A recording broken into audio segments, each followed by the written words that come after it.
우리도 있다면 안 갖고 올 텐데, 안 사올 텐데 없으니까. 어딘 많고 어디는 없고 너무 한쪽에만 있기 때문에 결국에는 우리가 이렇게 자원이 이동, 수출과 수입이 발생하는 거죠. 뭐 때문에? 자원의 편제성 때문에.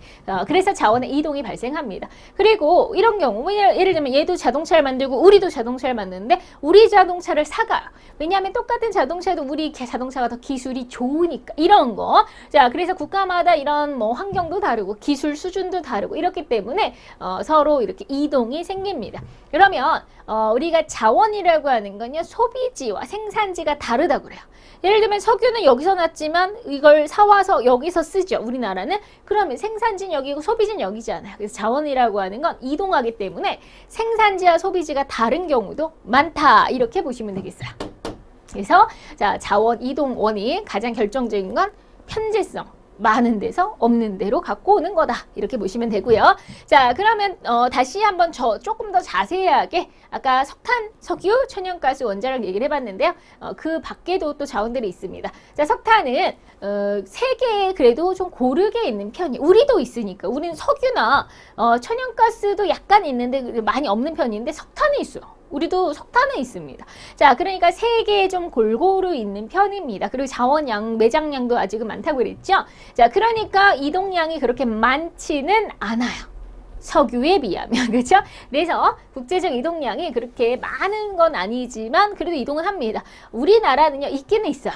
우리나라는 이렇게 생각하시면 돼요. 있기는 있는데 거의 자원의 표본실이다 이렇게 얘기하거든요. 그러니까 우리나라는 뭔가 여러분 그 박물관 같은데 가보시면 이렇게 샘플이 있죠. 찔끔찔끔 샘플 보여주잖아요. 우리나라가 딱 그러한 수준이라는 거죠. 그러니까 뭔가 국가에 찔끔찔끔 자원 종류는 막 여러 가지가 있지만 많이 쓸 만큼은 없어요. 그래서 우리도 석탄이 있긴 있지만 수입합니다. 철광석 있지만 수입합니다. 자, 석유는 아예 없어서 수입해요. 이런 식으로. 자, 우리나라는 정말 자원이 많이 없는 편이고요. 수입에 의존을 많이 합니다. 그래서, 우리나라도 있기는 있지만, 수입을 많이 하는데 주로 어디서 수입하냐면, 중국이나 오스트레일리아, 네, 호주죠. 네, 그리고 뭐 미국, 캐나다 이런 나라들이 그러니까 우리가 지구상에서 북반구의 냉온대 지역 이쪽인데 그쪽이 좀 자원이 석탄이 좀 많고요. 우리도 거의 수입하는. 근데 우리나라하고 일본이 되게 비슷해요. 일본도 경제가 발전했고 우리도 발전했죠. 둘 다 자원은 없는 나라예요. 대단히 비슷하죠. 근데 왜 이렇게 잘 살죠? 자원 없는데? 자원 거의 다 수입합니다. 근데 이렇게 막말로요. 교육열, 뛰어난 교육열로 대한민국이 이렇게 컸다라고 얘기합니다. 엄마들의 치맛바람. 네, 우리가 옛날에는 물론 이제 너무 엄마들이 막 이래라 저래라는 거 이제 약간 나쁘게 보는 말로 엄마들의 치맛바람이라고 하는데 한편에서 학자들은요. 그 엄마들의 치맛바람 교육열이 없었다면 대한민국이 이렇게 못 컸다라고도 얘기를 해요. 왜냐면 가진 게 있나? 기술이 있나?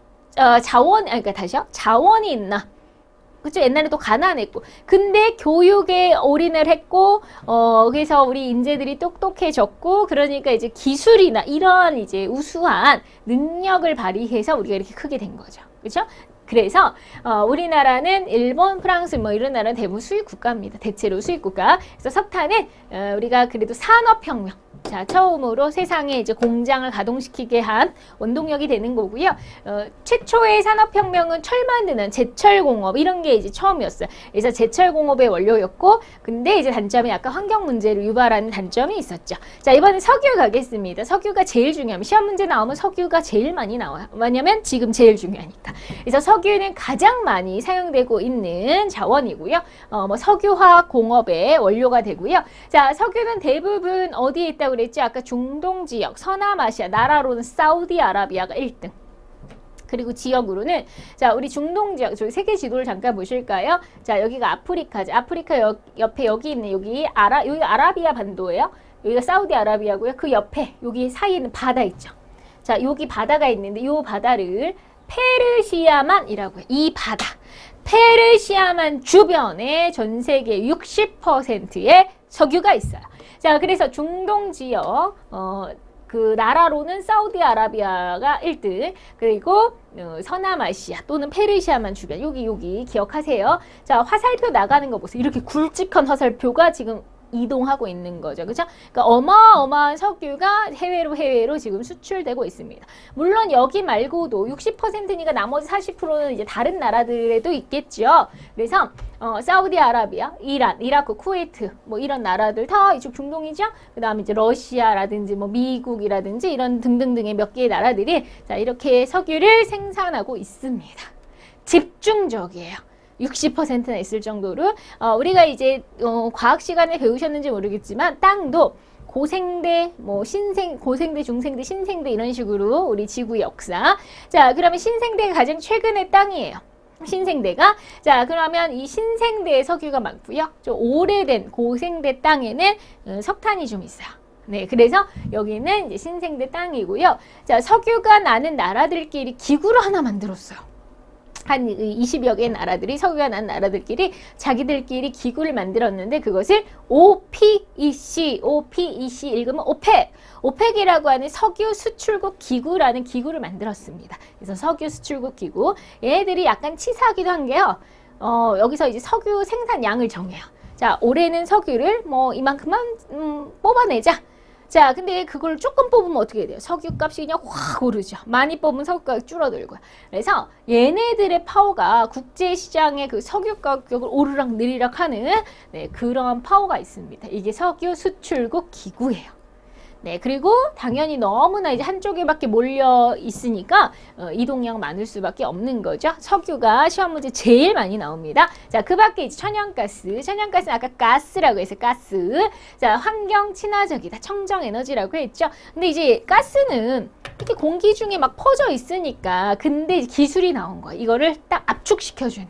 액화하는 기술이 나왔습니다. 그러니까 천연가스가 그 뒤로 더 많이 유용하게 사용이 되는데요. 최근 이렇게 이 수송 기술, 특히 액화 저장법이 이제 그 기술력이 좋아지면서 더 많이 소비하게 되고요. 우리도 이제 러시아라든지 이런 데서 수입을 하는데 러시아, 알제리, 노르웨이 이런 데가 이제 천연가스가 또 많이 나고요.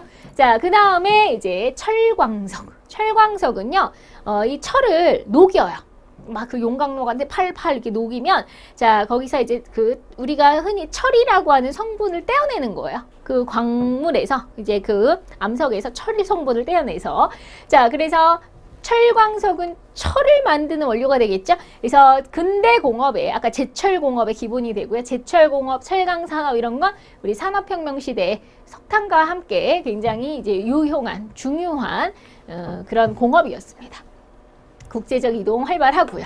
자, 우리도 역시 거의 수입을 합니다. 우리나라에는 광양 제철소, 포항 제철소, 포스코 있잖아요. 그러니까 광양이나 포항 이런 데로 이제 많이 수입해 갖고 오는데 우리나라 역시 일본 끼죠. 똑같은 처지라고 그랬어요. 네, 자원이 별로 없는 나라, 독일 이런 나라들도 수입을 많이 해요. 그럼 철이 많이 나는 나라 볼까요? 오스트레일리아 여기 맨날 껴요. 자원이 너무 넘쳐나. 미국 맨날 껴. 미국, 러시아 뭐 이게 땅덩이 넓은 나라들은 그냥 자원이 뭐 넘쳐나는 거죠. 브라질, 중국 뭐 이런 나라들 주로 수출국입니다. 자, 그 다음에 요즘 핫한 아주 또 자원들이 있는데 리튬, 뭐 구리, 보크사이트 이런 게 조금 핫한데요. 구리 같은 경우에는 우리가 전선, 그렇죠? 전기통신 그 전기나 통신산업, 전선에 들어가는 그 굉장히 유용한 거죠. 굉장히 필요한 거고. 자, 근데 우리가 이제 더운 지방, 특히 남미의 칠레나 페루에서 많이 나와. 구리광산, 뭐 이렇게 해서요. 네. 그래서 우리가 이제 구리가 이쪽에서 많이 나고요. 그 다음에 보크사이트는 우리 알루미늄의 원료예요. 알루미늄 캔도 있고, 알루미늄 샤시도 있고, 막 이러잖아요. 자, 그래서 이거는 알루미늄 공업, 역시 알루미늄도 굉장히 더운 열대 지방에서 이제 많이 있고요. 자, 그 다음에 이걸 만들 때는 굉장히 전력을 또 많이 필요로 한대요. 이 보크사이트는. 그 다음 리튬. 리튬은 희귀 광물입니다. 배터리의 원료예요.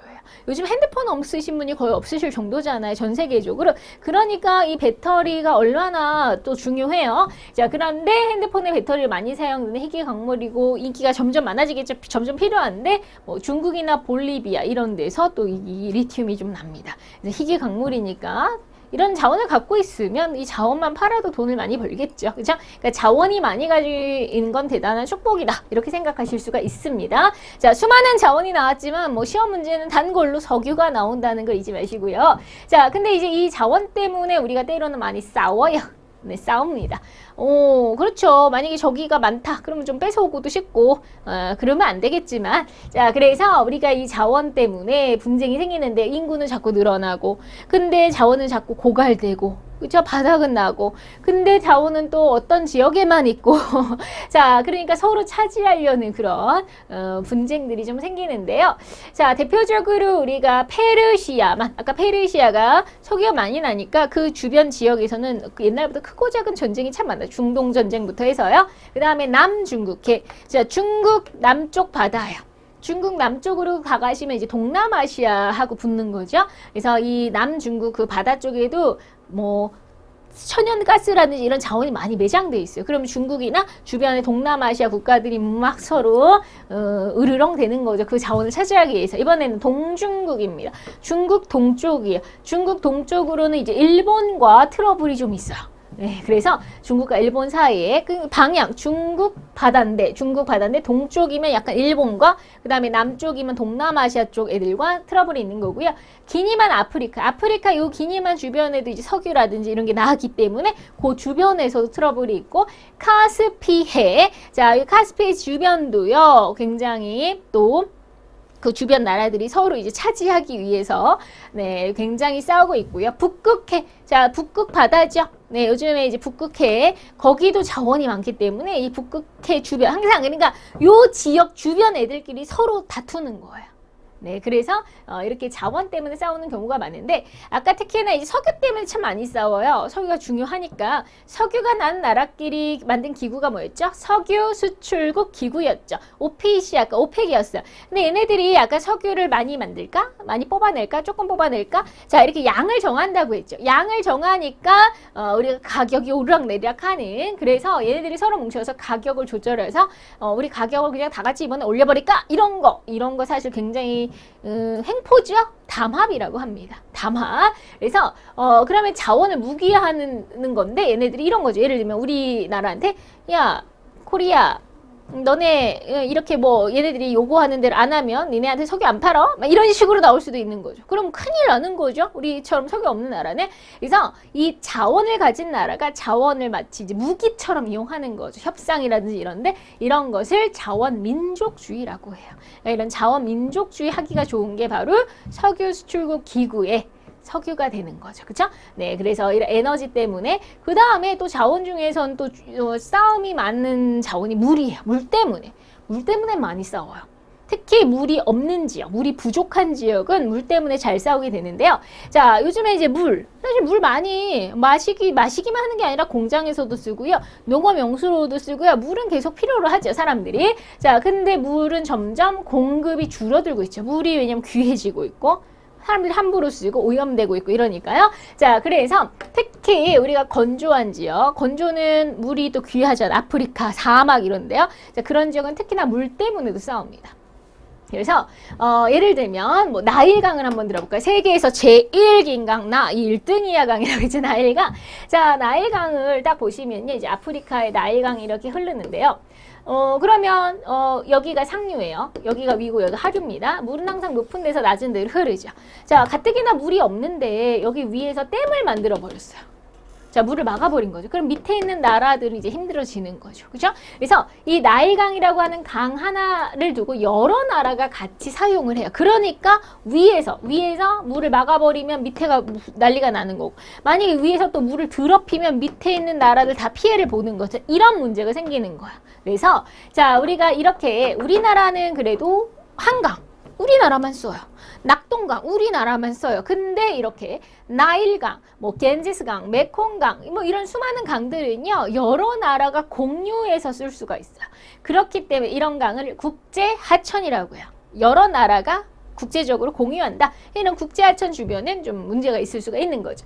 그래서 메콩강은 중국에서부터 이제 뭐 우리가 동남아시아, 타이, 베트남 뭐 이런 쪽으로 흘러갔는데요. 자, 그럼 역시 중국에서 막 댐을 만들고 하면 밑에 나라들 막 피해 입는 거고요.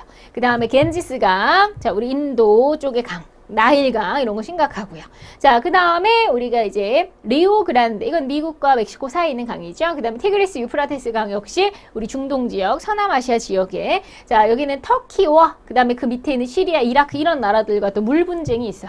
그러니까 특히나 건조한 지역, 또 이렇게 공유하고 있는 하천은 국가들끼리 갈등이 생기는 거죠. 서로 물을 확보하기 위해서. 물이라는 것도 굉장히 물 없으면 완전 그건 큰일 나잖아요. 그죠? 그러니까 물 때문에 싸우는 일도 있습니다. 자, 그러면 우리나라처럼 특히 자원이 없는 나라는 어떻게 자원을 확보해야 하느냐? 외교를 잘해야 됩니다. 그렇죠? 그래서 자원 외교, 그래서 어떻게 해서든지 저렴하게 많은 자원을 확보할 수 있는 그런 노력도, 외교력도 필요하고요, 경제 협력도 필요하고, 그 다음에 이제 에너지를 또 아껴 쓰고, 그 다음에 기술 개발하고 이런 노력들이 필요한 거죠. 그래서 우리나라도 원체 우리가 해외 의존해요.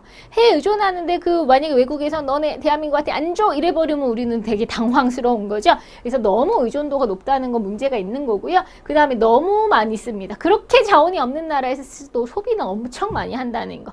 네, 조금 그런 인식이 조금 많이 없지 않나. 너무 흥청망청 쓰시는 거 아닌가 이런 생각이 좀 듭니다.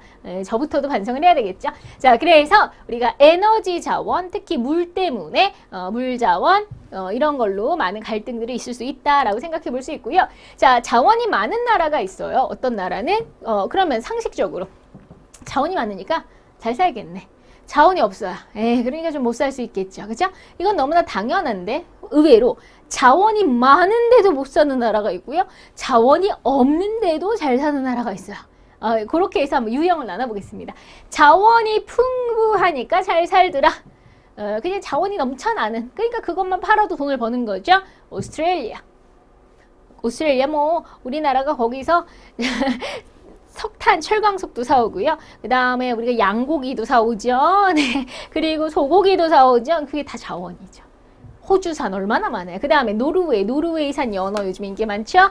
네. 그래서 노르웨이도 막 천연가스라든지 이런 것도 많고요. 그 다음에 사우디아라비아 뭐 석유 말할 것도 없죠. 그 다음에 캐나다는요 약간 추워요. 날씨가 냉대라서 침엽수림, 나무, 목재 이런 것도 굉장히 자원이 풍부합니다. 자, 이번에는 자원이 풍부한데 가난해요. 풍부한데 잘 사는 건 이해라도 되지. 풍부한데 가난해? 자, 아프리카 생각해 보세요. 자, 아직도 전쟁이 많아요. 자원이 풍부한 뭐예요? 그것 때문에 아직도 싸우고 그러다 보니 정치에 문제가 있는 거죠. 혼란하다 보니까 잘 살 수가 없는 거죠. 그래서 나이지리아, 석유납니다. 그리고 시엘라리온, 뭐 라이베리아 이런 나라 들어보셨나요? 자, 이런 데 막 다이아몬드도 많고 이런 나라들이야. 그러니까 얼마든지 잘 살 수 있는 여건이 되는 자원이 많으니까. 하지만 여기는 아직도 분쟁, 전쟁, 갈등, 테러 막 이런 게 많으니까. 자, 그러니까 정치가 불안한, 그러니까 정치가 굉장히 중요한 거야. 처음에는 뭐예요? 정치가 불안하고 이러다 보니 발전을 못하고 있는 거죠. 그렇죠? 그래서 자원이 많아도 가난하. 그럼 반대로 자원이 없어서 못 사는 건 뭐 너무 당연하니까 말도 안 하겠습니다. 자원이 부족한데 잘 사는 나라, 우리나라. 그쵸? 뭐 일본, 뭐 이렇게 한국, 일본, 싱가포르, 스위스, 핀란드 이런 나라 들어가는데요. 네, 그러면 대부분 자원이 없으니까 수입을 합니다. 수입해와요. 원료는 사와요. 하지만 똑똑하잖아요. 네, 결국 인적 자원이 뛰어난 거죠. 그래서 우리가 자원은 없지만 그걸 가지고 오히려 뭐 더 우수한 제품을 만들어서 역으로 파는 이런 나라들이 되는 거죠. 그래서 발달된 기술, 사람이 똑똑하다 이거죠. 풍부한 인적 자원으로 오히려 경제가 성장했더라. 자, 그리고 요즘에 이제 주목하고 있는 나라들이 있어요. 앞으로 더 많이 커질 거다. 물론 지금도 많이 컸는데 앞으로 더 많이 커질 거다라고 해서 우리가 잠재력이 대단히 높은 나라 5개의 나라를 얘기해요. 일명 브릭스라고요. 브릭스. 자, 영어로 가볼까요? BRICS. 읽으면 브릭스 되죠.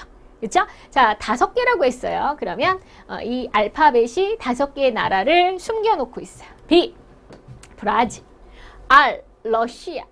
I 뭐겠어요? 인도가 이렇게 먼저. 그 다음에 C, 차이나. 중국. 그 다음에 S, 사우스. 그럼 남쪽이죠? 남아프리카 공화국이 되는 거예요. 그래서 우리가 브라질, 러시아, 그 다음에 인도, 중국, 남아프리카 공화국 이렇게 5개의 나라는 브릭스라고 부르면서 이 나라들 공통점이 있어요. 나라가 일단 어마어마하게 큽니다. 땅덩이가 넓고, 그러니까 사람도 많겠죠. 인구도 많고, 자원도 기본적으로 많아요. 그러니까 앞으로 뭐 클 수 있는 가능성이 어마어마하죠. 그래서 우리가 뭐 그렇다고 이 나라에 다 선진국이야 이렇게 말할 수는 없어요. 그렇지만 굉장히 앞으로 더 주목할 만한 나라들입니다. 브릭스 성장 잠재력이 높은 나라 5개의 나라들. 자, 그러면 이제 신에너지. 자, 우리가 재생에너지. 요즘에는 그러니까 우리가 신에너지 새로운 에너지 기술이 좀 들어가는 거, 뭐 수소 기술 같은. 그래서 신에너지, 신생에너지 이렇게 얘기하고요. 그 다음에 다시 또 쓰고 또 쓴다. 그래서 재생에너지, 요즘에 이런 거에 대한 관심이 많은데, 자, 일단은, 여러 가지가 있어. 쉽게 생각해. 태양을 이용한다? 태양 에너지. 햇빛이 강한 곳이면 좋겠죠. 햇빛, 일사량이 센 곳. 보통 건조한 지역, 뭐 이런 데 일사량이 세죠. 사막 한가운데 생각해 보시면. 그 다음에 지열, 땅의 열을 이용해요. 땅이 뜨끈뜨끈하다? 화산 지형이죠. 화산이 터질 수 있는 곳은 지하에 그 마그마가 흐르니까 땅이 뜨끈뜨끈한 거고요. 자, 조력은 밀물과 썰물, 바닷물이 들어왔다, 나갔다. 네, 이런 힘을 이용하는 거예요. 물이 바뀌잖아요. 그것을 조수간만에, 밀물, 높았다, 낮았다, 밀물, 썰물 이용하는 걸 조력 에너지. 자, 그 다음에 또 풍력, 바람이 우리 바람개비 돌아가는 거 보이시죠? 가끔가다 풍력을 하고 있는 건데 바람이 어디가 세냐면요, 산바람이 세요. 바닷바람이 세요. 그래서 우리가 이 풍력 에너지는 주로 산이나 해안가에서 많이 그 바람개비를 보실 수가 있으실 거예요. 거기에다가 조류, 이때 류는 흐를 유자예요. 물의 흐름이에요. 이거 헷갈리시면 안 돼요. 물이 굉장히 물살. 우리 또 이순신 장군님의 명량이라고 하는 그 영화 혹시 보셨으면 그 물이 엄청 물살이 세잖아요. 그 울들모. 자, 거기서 그냥 일본 배가 다 그냥 난리가 나죠. 자, 이 물살을 이용해서, 물살이 얼마나 세겠어요. 그렇게 해서 에너지를 만들어내는 거. 자, 이게 바로 조류 에너지입니다. 그리고 바이오 에너지는 동물, 요즘 동물이 뭐 똥 싸고 이런 거, 사실 인간이 똥 싸고 이런 것도 거름으로 옛날부터 활용이 됐잖아요. 그러니까 이런 동물의 배설물이라든지 아니면 옥수수나 이런 식물을 분해해서 에너지를 얻는 거예요. 그래서 바이오 에너지 원료에는 옥수수나 콩 같은 거 많이 사용되는데요. 자, 이런 것들을 이용하면 바이오 에너지. 이런 건요, 환경 오염이 없어요. 그래서 좋은 점은 환경 문제가 없다는 거. 그리고 고갈되지 않으니까 또 쓰고 얼마든지 쓸 수 있다는 거. 근데 문제는 뭐냐면, 자, 이게 좋은 건 아는데, 자, 그러면 이거를 진짜 에너지를 많이 뽑아내려면 기술 개발해야 되는데 돈이 많이 들어요. 자, 아직은 우리가 이게 어마어마하게 이제 발전된 단계가 아니, 이제 초창기 단계이기 때문에 투자 비용이 많이 들어요. 그래서 그게 아직은 좀 부담되겠죠. 특히 돈 없는 나라들은 초기에 개발 비용이 많이 든다는 거. 하지만 개발을 해놓은, 그렇지만 언젠간 해놔야 되겠죠. 언젠간 모든 자원이 고갈될 때는 이걸 써야 될 테니까. 그래서 환경 문제도 없고 고갈 염려가 없는 그런 좀 안전하다는 게 장점이 되는 거죠. 자, 문제 또 간단히 풀어보겠습니다. 가에 해당하는 자원, 좁은 의미는 딱 하나, 천연 자원입니다. 넓은 의미에는 인적, 문화적 자원. 그럼 좁은 의미만 광물 자원, 산림 자원, 광물 여러 가지 뭐 철광석 이런 것들, 그 다음에 산림, 나무 이런 것도 자원이죠. 천연 자원입니다. 문화와 인적 자원은 넓은 의미에 들어가니까 천연 자원 기억과 디귿 2번이 정답. 자, 다음에 설명하는 자원의 특성. 자원은 가변성, 편재성, 유한성 세 가지 중에서 서기는 서남아시아 지역인 페르시아에 집중적으로 한쪽에만 몰려 있고요. 특정 지역에 쏠려서 매장되어 있기 때문에 자원의 이동이 생기게 된다. 너무 한쪽에만 있구나. 자원의 편재성이죠. 자, 다음과 같은 특징이 있는 자원은 시대의 흐름과 기술 발달로 인해서 더 이상 필요 없는 자원도 있고, 그 다음에 그 가치가 약해지는, 필요 없고 이제는 가치가 별로 쓸모없고, 그러니까 별로 옛날보다는 인기가 없는 걸 얘기하는 거죠. 자, 우리 리튬 뭐죠? 우리 배터리의 원료가 되고요. 천연가스도 요즘에 인기가 좀 많고요. 자, 우라늄 이런 것도 많이 사용합니다. 우리가 뭐 핵이라든지 이런 거 할 때 우라늄 이런 거 필요하거든요. 자, 핵 분야 이런 거요. 그 다음에 석탄은 확실하게 인기가 떨어졌죠. 옛날보다 확실히. 자, 그래서 우리가 인기가 없어지는 자원 중에서는 지금 석탄이 정답입니다.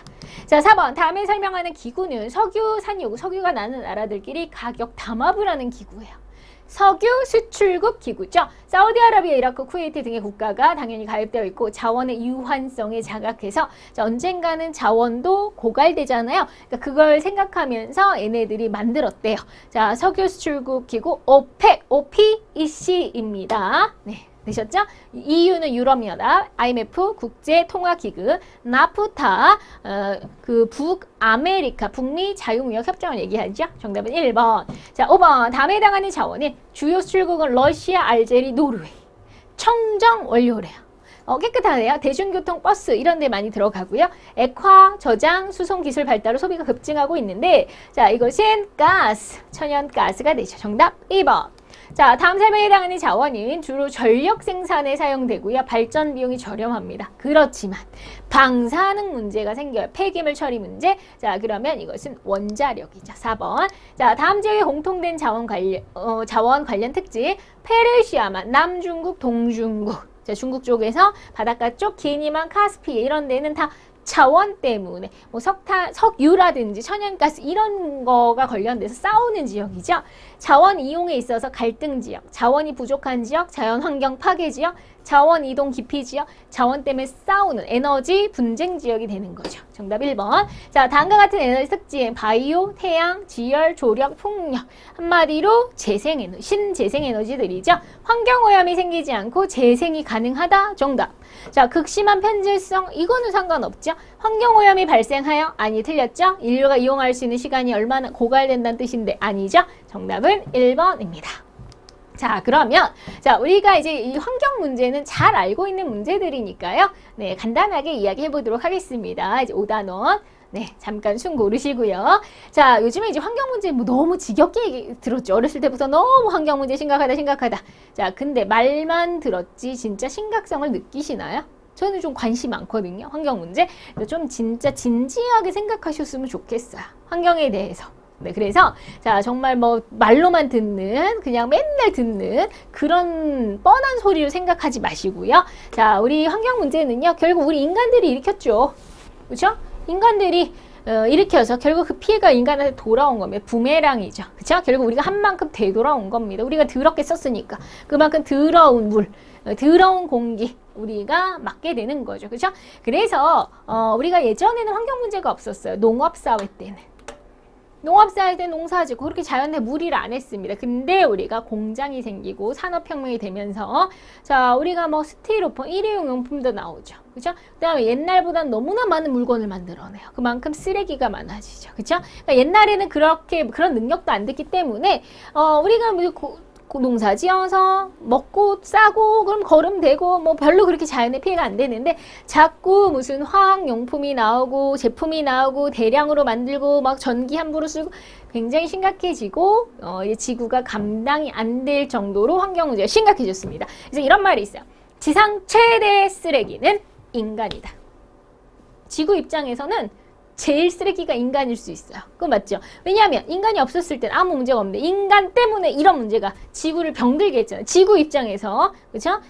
우리 가장 최대의 쓰레기는 어떻게 보면 인간일 수 있다는 말이 네, 좀 과격할 수 있지만 그거 맞는 말이라고 저는 생각합니다. 자, 그래서 우리가 대량 생산, 대량 소비, 무분별하게 자원을 개발하고 산업화되고 도시화되고 그렇죠? 네, 그러면서 인구는 많아지고 이런 게 다 이제 환경 문제를 발생시켰고요. 이제 한 나라 문제가 아니죠. 전 세계가 고민해야 되는 지구촌 문제가 되었습니다. 자, 이제 심각한 문제 이런 것들은 간단하게 설명 주고 이건 무슨 문제냐 정도로 나오는데요. 자, 지구가 자꾸 뜨거워지고 있어요. 그것을 지구 온난화라고 합니다. 왜요? 왜? 자, 우리가 지구는요, 사람 체온처럼 지구도 어느 정도 온도를 유지해요.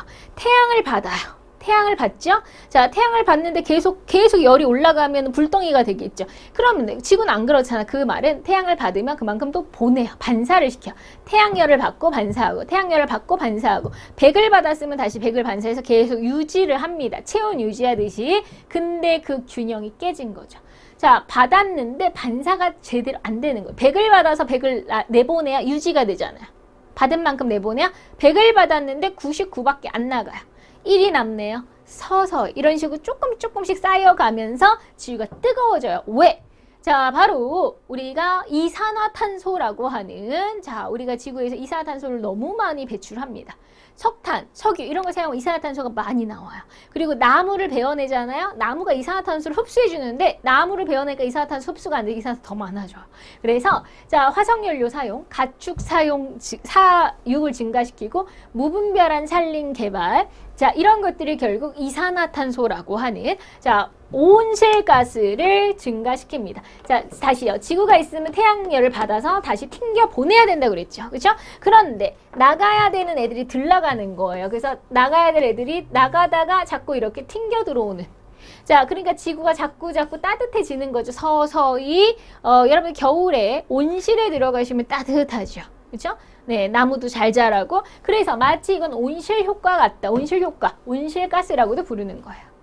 자, 그럼 뭐가 문제예요? 따뜻해지면 뭐가 나쁜가요? 나쁘죠. 왜냐하면 이 따뜻해지니까 서서히 따뜻해지면서 빙하가 녹아요. 빙하.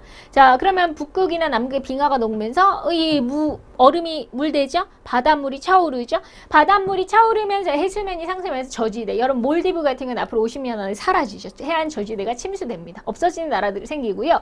그 다음에 우리나라에서는 이제 동해바다에 우리 황태, 뭐 명태, 뭐 여러 가지 이름으로 불리잖아요. 네, 동태. 걔를 얼리면 동태고, 황태 새끼는 노가리고, 막, 네, 뭐 여러 가지 이름으로 불리는 그 명태가 지금 씨가 말랐습니다. 네, 그 명태 뭐 너무 잡아서 그렇다라는 얘기도 있지만, 자, 바닷물이 뜨거워졌어요. 그래서 명태는 차가운 물에 사는데 우리 동해바다에서 이제 못 살겠다. 그래서 더 추운 러시아로 가버렸다. 이런 이야기도 있어요. 그래서 자, 이렇게 한류성 어족, 한류에서 사는 물고기는 지금 줄어들고 있고요. 난류성 어족, 따뜻한 물에 사는 물고기, 이건 생태계 변화잖아요. 그쵸? 그리고 설명이 안 되는 기상이변들이 자꾸 생기고 있어요. 막 갑자기 3월, 4월에 폭설이 내리고, 막 한여름에는 또 너무 폭염으로 수백 명, 수천 명이 죽어요. 그런 기사가 나요. 막 믿기지도 않아요. 뭐 덥다고 그렇게 막 수천 명이 죽어? 믿기지 않는데 막 작년에도 인도에서 일어나고 이랬습니다. 네, 그런 일들이 막 비일비재하고요. 자, 앞으로 대한민국 한반도에도 100년 후에는 겨울이 사라집니다. 네, 여러분 이제 겨울 없어요. 우리나라에. 따뜻해져서. 이런 문제들, 나무, 차가운 데서 잘 자라는 침엽수립 이런 것도 줄어들 거고요. 자, 그러니까 지구가 뜨거워지니까 사막은 더 많아질 거예요. 자, 이런 어마어마한 문제들이 상당히 심각합니다. 자, 그럼 빙하 녹으면 북극곰 어떻게 돼요? 걔 멸종될 수도 있어요. 이런 문제들을 생각하셔야 돼요. 자, 그 다음에 이제 오존층 파괴, 오존층 파괴는 자, 우리 또 과학 시간 같네요. 자, 지구가 있으면 지구 바깥에 이렇게 자, 우주로 나가다 보면 여기에 자, 오존층이라는 층이 있습니다. 근데 우리가 태양이라고 하는 게 열이 굉장히 강렬한데 태양에서는 적외선, 과시광선, 자외선 뭐 이런 게 있어요. 네, 근데 이 자외선이 문제예요. 자외선. 자, 이 자외선을 막아주는 게 오존층이에요. 근데 이 오존층이 파괴된다 그러지 오존층에 구멍이 뚫려요. 자외선이 지구로 옵니다. 자외선 차단이 안 되는 거예요. 이제 오존층이 파괴돼서. 자, 자외선이 차단이 안 되면 어떻게 되냐면요. 자외선을 자꾸 맞으면 여러분 자외선 차단제로 선크림 바르시잖아요. 그래서 자외선을 맞으면 안 좋으니까. 맞으면 피부가 노화되고요.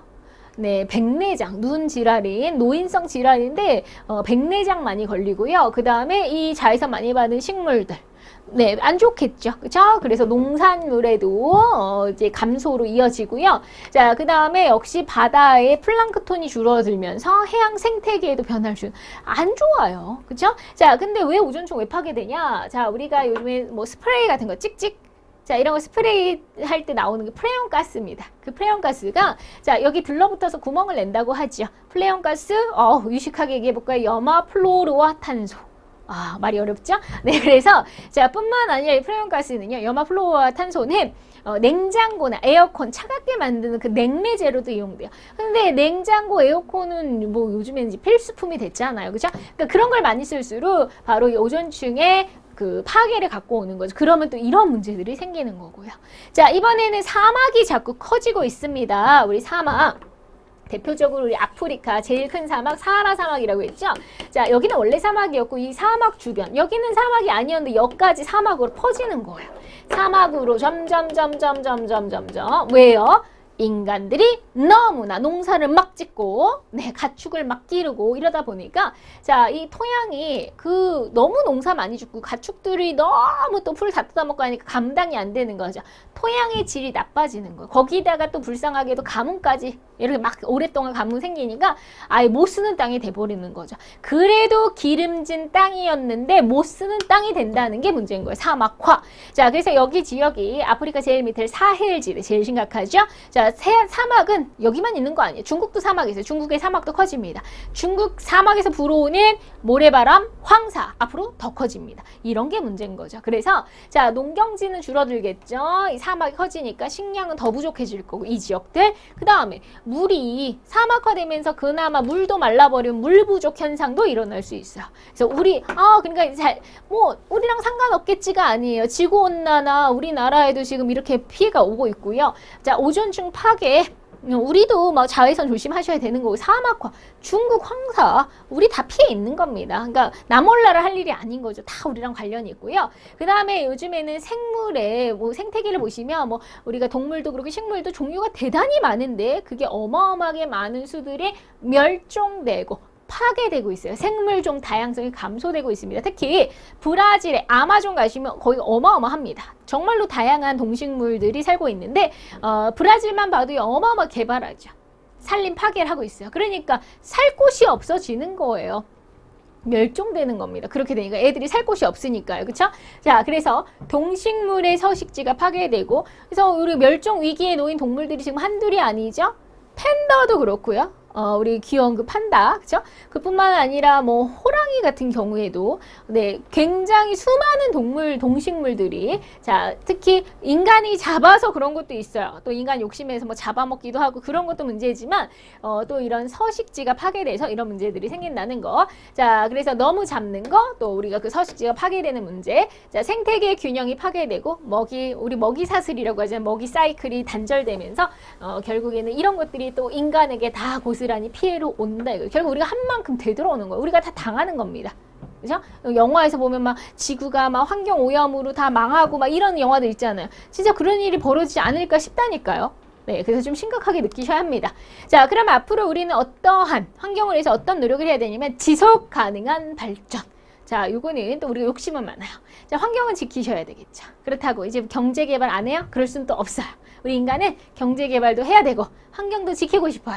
그걸 지속 가능한 발전이라고 합니다. 그래서 우리가 경제도 성장시키면서 환경도 보호해줘. 둘 다 하자. 이게 지속 가능한 발전입니다. 그래서 지속 가능한 발전을 위해서는 다 같이 노력해야죠. 우리 개인도 국가도 국제적으로도 전 세계적으로도 대중교통 이용 많이 하시고요. 자원 재활용, 쓰레기 분리 배출 당연한 거고요. 그 다음에 우리가 이렇게 표현해요. 저탄소, 녹색 성장. 이산화탄소 배출을 줄이는 저탄소, 그리고 녹색 성장. 환경을 생각하는 그린 성장을 하자는 거죠. 자, 그런 표현이고요. 그러니까 지속 가능한 발전과 맥락이 같죠. 탄소세 같은 것도 도입하자. 그 다음에 국제 환경단체들, 뭐 그린피스 같은 활동단체들도 많고요. 그래서 우리가 국제적으로 요즘 약속을 많이 해요. 국가끼리도 약속을 많이 합니다. 우리도 그래 환경을 위해서 노력할게. 자, 그런 국제협약을 보면 지구온난화가 너무 심각하니까요. 우리가 기후변화를 막아보자. 그래서 또 몇 년 후에는 교토에서 다시 한번 약속을 한 교토 의정서 이런 건 지구온난화랑 관련이 있어요. 그 다음에 오존층 파괴 너무 심각하니까 오존층 파괴 프레임워크 사용을 줄이자라면서 몬트리올에서 약속했어요. 몬트리올 의정서. 그 다음에 사막화, 이것도 막아보자. 사막화 방지 협약, 그래서 거기다 나무도 심고 노력하자. 자, 이런 것도 약속을 했고요. 그 다음에 생물 다양성 지켜야 되잖아요. 생물 다양성 보존 협약. 그 다음에 또 세계적으로 보존 가치가 높은 습지들이 있습니다. 자, 그런 습지를 보호하자는 람사르 협약. 우리도 뭐 순천만 같은 습지, 자, 람사르 협약에 가입이 되어 있어요. 그러니까 이런 식으로 우리가 국제적으로도 많은 노력을 하고 있다라고 생각을 해주시면 좋겠고요.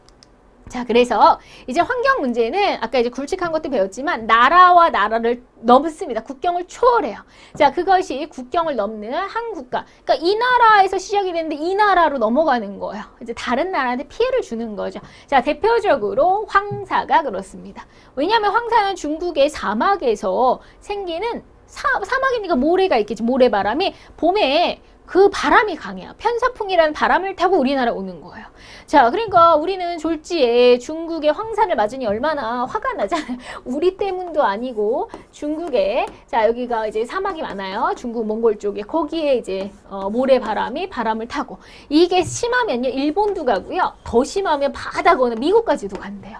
그러니까 굉장히 바람이 셀 때는. 자, 그 모래바람이 불어오면 어떻게 되나요? 네, 일단은 막 앞에 시야 가리니까 사고도 날 수 있어요. 뭐 이제 비행기라든지 자동차 운전, 그 다음에 기침, 뭐 황사 마스크 쓰라고 하잖아요, 그렇죠? 네, 이런 문제들 생길 수 있고요. 그 다음에 우리가 요즘 첨단 산업 발달 많이 했는데 첨단 산업에 그 미세먼지가 끼면 고장이 날 수도 있는 겁니다. 그래서 호흡기나 눈 질병, 뭐 정밀기계 고장, 항공기 이착륙의 문제 이런 게 생길 수 있는데 문제는 뭐냐면 중국이 너무 요즘엔 개발을 어마어마하게 하죠. 자, 그러면 황사, 가뜩이나 황사도 문제인데 중국이 이쪽이 또 뭐 장난 아니게 공장들이 이 중국 공장 이쪽이 엄청 많거든요. 공장의 매연이 인구가 또 좀 많아요. 그러니까 얼마나 많겠어요. 자, 이 매연까지 같이 오는 게 문제예요. 자, 그래서 그 미세먼지, 또 초미세먼지가 오죠? 미세먼지는 발암물질, 이건 완전히 그 대기 오염 물질이에요. 황사도 나쁜데 이것까지 같이 오니까.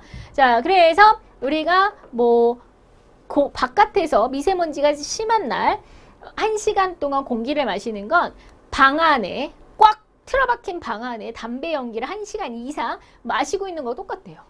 그 정도로 심각합니다, 여러분들. 미세먼지가. 네, 그래서 미세먼지 저도 뭐 마스크도 자꾸 자꾸 까먹고 귀찮고 이렇게 자꾸 안 챙기는데 그 정도로 심각하다고 하니까 좀 자기 건강 자기가 챙기셔야 됩니다. 발암 물질, 암을 유발시킨다는 거죠. 굉장히 심각한 거고요. 자, 이 황사, 그러니까 이제 나라를 넘어오죠. 국경을 넘었고, 자, 산성비, 자, 또 이제 공기가 이렇게 매연으로 대기오염이 심한 곳에서 비가 내리면, 그 상해에서 비가 내리면 비가 산성을 띠죠. 산성비. 그래서 대기오염이 심한 지역에서 내리는 강한 산성. 그래서 우리가 아이고 여기가 조금 오타가 났네요. 왜 나느냐? 그러면 자동차 배기가스. 자, 자동차 배기가스 요거 지울게요. 스칸디나비아 반도가 여기로 와야 되는데 피해 지역으로. 네, 자, 우리 자동차에서 나오는 배기가스, 공장 매연 이런 것 때문에 이제 산성비가 심하게 이런 지역이 이제 오염이 심한 거고요. 자, 대표적으로 심한 지역이 바로 스칸디나비아 반도 지역입니다. 여기 여기로 왔어야 되는데, 자, 그러면 여러분 이제 산업혁명이 제일 먼저 시작된 데가 유럽, 그것도 영국, 여기 뭐 프랑스, 뭐 독일 이런 수많은 나라들이 뭐 엄청 잘났죠, 그렇죠? 자, 그래서 매연이 심합니다. 산성비가 심해요. 근데 역시 마찬가지, 얘네들도 우리 황사처럼 편사풍이 불면서 자, 이쪽으로 바람이 불어가요. 그러니까 여기가 노르웨이, 스웨덴, 핀란드. 여기가 스칸디나비아 반도요. 노르웨이, 스웨덴, 핀란드, 정말 쾌적하고 정말 좋은 곳인데 바람이 이렇게 가서 갑자기 산성비가 일로 내리는 거죠. 그러니까 졸지에 피해받는 거죠. 얘네들도요. 그래서 이 산성비가 내리면 일단 여러분 비 맞으면 어떻게 돼요? 산성비 맞으면 대머리 된다 그러잖아요, 요즘에. 그리고 나무 같은 것도 말라 죽습니다. 나무도 식물도 고사가 되고요. 토양이 산성화되고. 그 다음에 당연히 농사도 잘 안 되겠죠? 산림 파괴. 그 다음에 이게 건축물 같은 게 자꾸 산성비가 오면 부식이 돼요. 그러니까 예를 들면 우리가 문화재 같은 거에 산성비가 자꾸 닿으면 부식되는 거죠. 그러니까 그런 게 문제가 되는 거죠. 그러니까 이런 게 이제 스칸디나비아 반도도 희생 지역이죠. 피해 지역인 거죠. 그 다음에 이제 국제 하천의 오염. 아까 전에도 얘기했지만 물은 항상 높은 데서 낮은데 예를 들면 윗동네에서 물을 오염시켰어요. 대표적으로 유럽에 흐르는 강, 라인강 생각하시면 라인강 상류에서 오염을 시키면 줄줄이 밑에 나라는 이제 똥물이 점점 들어오지 심해지겠죠. 그렇죠? 이런 식으로 국제하천이 오염되는 것도 문제입니다. 그래서 상류의 오염물질 하류로 가면서 라인강, 뭐 다뉴브, 메콩강 이런 나라들. 그래서 그러면 물이 부족해지잖아요. 용수, 물이 오염되고 생태계가 변화되고 그다음에 하천 하류들은 물 때문에 땅까지도 토양까지도 오염되니까 농사에 대단한 지장을 줄 수가 있겠죠. 그죠? 요런 거를 좀 생각해 보실 수 있겠습니다. 자, 그러면 이제 우리가 생활 속에서 우리가 흔히 접하는 거 여러분들이 매일같이 막 물 엄청 많이 쓰시잖아요. 솔직히 생활에서도 설거지, 샤워 막 이런 거 변기물 내리고 이런 거. 자, 수질오염. 그 다음에 공기 굉장히 나쁘죠. 그렇죠? 우리 자동차 많이 사용하고 이런 거 보면은 대기오염, 공장 가동. 그 다음에 토양에도 막 비료 같은 거 주고 거름 주고 비료 이런 거에도 상당히 산성화될 수 있어요. 그 다음에 이제 쓰레기, 또 쓰레기 어마어마하시죠. 막 쓰레기 엄청 버리시잖아요. 네, 산림 파괴 이런 것들이 우리 일상생활의 문제입니다. 그래서 자, 우리가 절대로 이제 이 환경 문제는 한 나라의 문제가 아닌 세계적인 문제라고 생각하셔야 되고요. 자, 좀 환경 관련된 좀 용어를 몇 가지만 알려드릴게요. 환경 관련 이슈다. 자, 요즘에는 GMO 농산물이라고 있어요. 유전자를 재조합한, 유전자를 변형한 농산물이에요. 자, 유전자 변형 대표적으로 이렇게 한번 볼까요? 잡초에 강한 옥수수. 잡초 때문에 옥수수가 막 잘 죽었는데 버티게 그러니까 병균에 병충해를 이길 수 있는 그러한 이제 기술이 좋으니까요.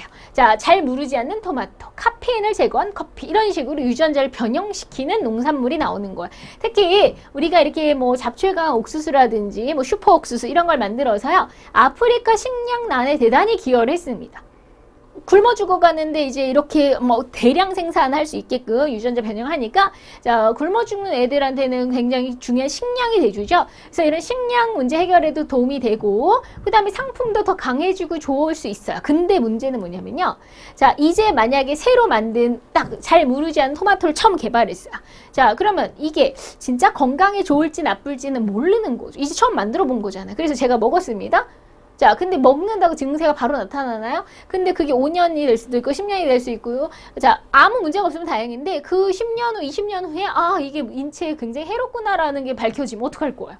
돌이킬 수도 없고. 그래서 이게 인체에 좋은지 나쁜지는 100% 확신할 수가 없다는 거죠. 확인되지 않고 검증되지 않았으면 인체 유해할 수도 있다는 그 우려를 하셔야 돼요.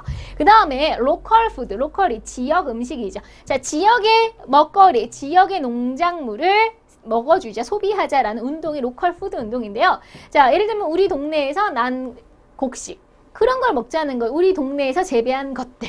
자, 그걸 먹자. 자, 그게 그러면 예를 들면 우리 동네에서 생산한 농산물이에요.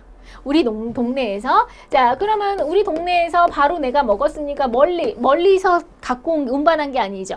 근데 우리가 요즘은요 우리가 세계적으로 막 수많은 우리가 외국산 농산물도 많이 먹고요. 자 그래서 뭐 과일도 먹고 수입 많이 해야죠. 자 이렇게 장거리 운송을 하지 말자는 거예요. 장거리 운송을 하지 않은 그 지역이 생산된 걸 먹자. 왜요? 자 생각을 해보세요. 장거리로 왔다는 것은 자 일단은 이게 배 타고 뭐 비행기 타고 막 온다라고 해보세요. 그러면 그만큼 기름값 들겠죠. 자 그 기름값은 다 석유고 석유를 그럼 멀리서 오면 올수록 기름값이 많이 들고 그만큼 환경에 많은 피해를 주겠죠.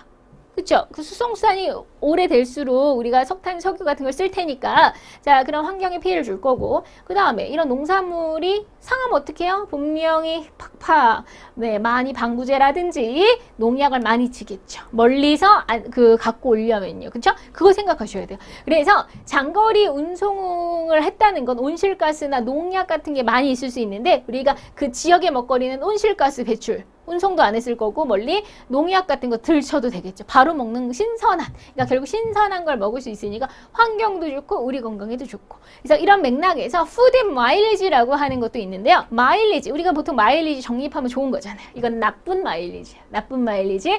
자 왜냐면 자 이게 재료라고 해볼게요. 자 이 재료가 여기서 우리 식탁까지 오는데 그 걸리는 거리하고 량을 곱하는 거예요. 그래서 예를 들면 여기 이 원료가 우리나라까지 오는데 10kg가 들었다. 그리고 얘를 5톤 갖고 왔다. 그러면은 자, 10 곱하기 5니까 50이죠. 50이 푸드 마일리지가 되는 겁니다. 그래서 자, 그러면 이 숫자가 크면 클수록 멀리서 왔다는 얘기잖아요. 멀리서 왔으니까 또 역시 우리가 온실가스 자, 그 수송하는데 자, 굉장히 온실가스를 많이 배출했겠죠? 교통수단으로. 그 다음에 이게 멀면 멀수록 우리가 수입을 많이 하고 있구나 하는 것도 보여줄 수 있고 신선하지 않겠죠? 멀리서 왔을수록 방부제는 많이 넣었겠죠. 그래서 자, 푸드 마일리지가 클수록 안 좋은 거고 오히려 작을수록 좋은 거겠죠. 그죠?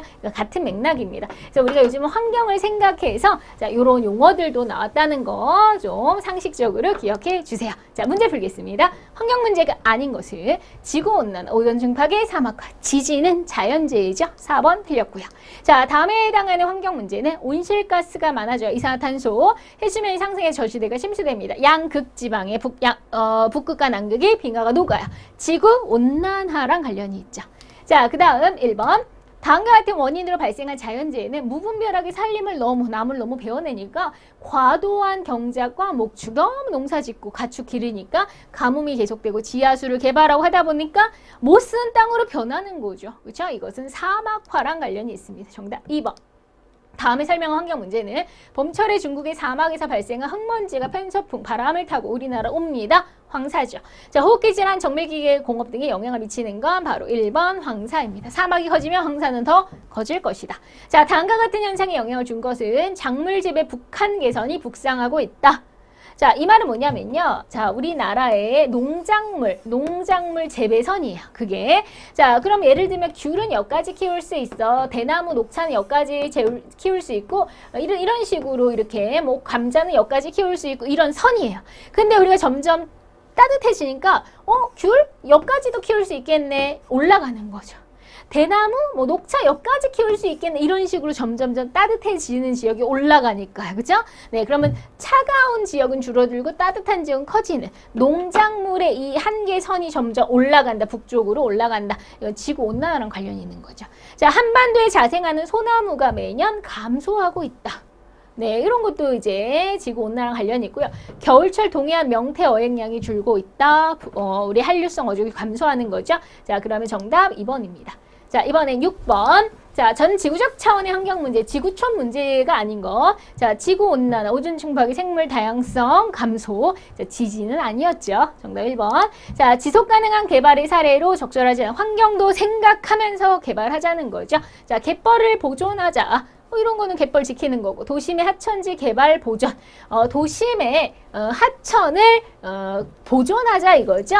자, 그 다음에 이런 것도 괜찮죠. 그 다음에 친환경적인 생태 마을을 만들자. 환경을 생각하는 마을, 그린벨트 안에 골프장을 만드는 이런 건 환경 파괴잖아요. 이런 건 별로죠. 정답 4번. 자, 이렇게 해서 문제까지 모두 풀어보셨습니다. 아무래도 여러분들한테 많은 걸 전달해 드리려고 하다 보니까 그리고 확실하게 배울 때 아셔야 된다는 생각으로 제가 조금 꼼꼼하게 하고 있습니다. 좀 길어도 양해 부탁드리겠습니다. 여러분 진짜 수고 많이 하셨어요. 여러분들 화이팅!